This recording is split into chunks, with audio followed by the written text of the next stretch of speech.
Guys, welcome and welcome back to my channel. Hope so आप सब बढ़िया होंगे। मेरा हाँ बढ़िया ही है, सब ठीक ही चल रहा है। तो मैंने जैसे कि बताया था कि मैंने सीबीएसई को मेल किया है कि मेरे मार्क्स ठीक से नहीं भरे हुए। मैं वेट कर रही थी कि हाँ रिस्पॉन्स आए, वेट करती रही, आवर्स चले गए, अब 2-3 दिन भी हो चुके हैं, शायद 2 दिन हो गए। तो अभी तक तो कोई रिस्पॉन्स नहीं आया है और लगता नहीं है कि कोई रिस्पॉन्स आएगा भी, क्योंकि जब उन्होंने पूरे लो बच्चों को रिवैल्यूएशन के लिए रिजल्ट नहीं दिया है तो मेरे मेल का तो रिस्पॉन्स आई थिंक नहीं ही आएगा। तो अब ये सब छोड़ रही हूँ मैं कि हाँ रिवैल्यूएशन का कुछ होने वाला है उधर से। अब मैं सोच रही हूँ कि हाँ चलो तैयारी कर ही लेती हूँ, इम्प्रूवमेंट एग्ज़ाम के जो होंगे देखेंगे। फॉर्म पता नहीं फॉर्म्स कब निकलने वाले हैं, बट मोस्ट प्रोबेबली सब जगह से तो सुन रही हूँ कि वही 15th को एग्ज़ाम होने वाला है। तो उसके लिए पढ़ाई करती हूँ। तो बस तो जैसे कि मैंने चैट जीपीटी करके देखा था कि हाँ कैसे करना चाहिए, एक रेफरेंस के लिए आइडिया। तो देखिए वो बोल रहे हैं रिलेशन फंक्शन से कैलकुलस, क्योंकि हाई वेटेज है उससे करना चाहिए, फिर DE to AOD, indefinite integrals NCERT, और फिर ऐसे करके पूरे डे के लिए हर 15 दिन के लिए बताया गया। बट आई थिंक मेरे लिए इतना सूटेबल नहीं होगा, क्योंकि मैं मतलब कि मुझे इम्प्रूवमेंट देना है। और मतलब मेरे 75% क्राइटेरिया के लिए मेरे पहले बन रहे थे 71%, 71.8%, जिसमें 7 मार्क्स जोड़ने के बाद मेरे मार्क्स हुए 74 नहीं 73.2% बने थे, ठीक है। और फिर उसके बाद मुझे यहाँ से 9 मार्क्स और चाहिए 75% क्राइटेरिया के लिए। 9 मार्क्स मिनिमम मुझे चाहिए 75% क्राइटेरिया के लिए।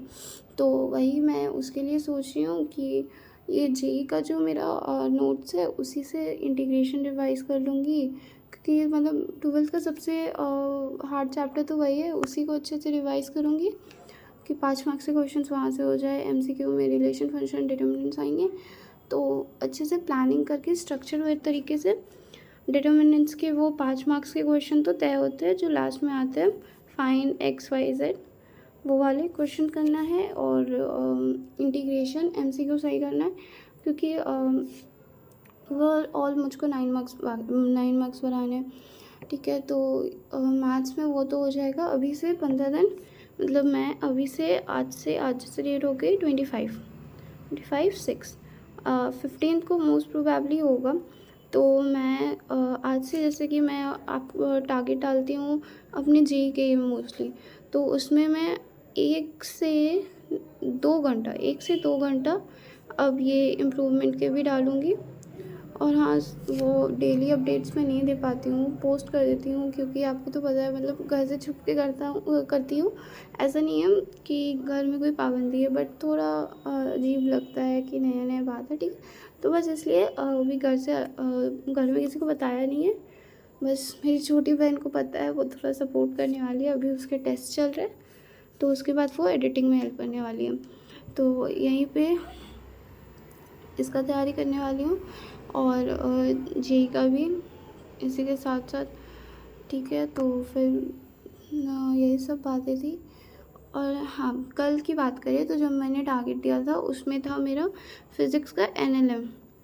तो मैंने एनएलएम के एडवांस क्वेश्चंस, तो मैंने 14 क्वेश्चंस बना लिए थे एडवांस क्वेश्चंस। और फिर रिडॉक्स के क्वेश्चंस नहीं कर पाई थी, क्योंकि मुझे केमिस्ट्री के क्वेश्चंस पता है रिडॉक्स शायद मैंने रिवाइज़ करके किया था, बट हाँ क्वेश्चंस बनाते बनाते सही हो जाएगा तो वो करना है। बट जब रिडॉक्स का स्लॉट था तो मतलब एनएलएम करते करते लेट हो गया थोड़ा इधर उधर, तो उसके बाद मैं चली गई प्लांटिंग करने।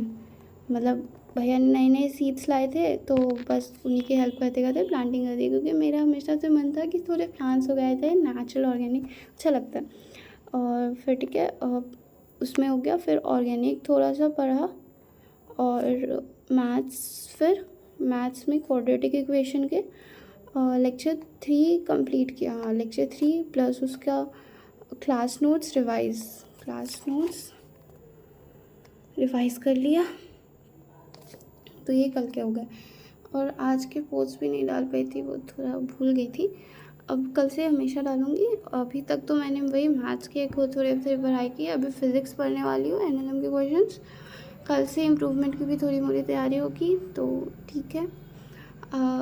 आप प्लीज़ अगर कुछ सजेस्ट करें मुझे, सजेस्ट कर सकें मुझे आइडिया कि मुझे कैसे पढ़ना चाहिए ओवरऑल मुझे, क्योंकि 9 मार्क्स बढ़ाने हैं, तो प्लीज़ थोड़े स्मार्ट तरीका सजेस्ट करिएगा, ताकि मतलब मैं इसको कम टाइम दूँ और जेईई को ज़्यादा टाइम दूँ।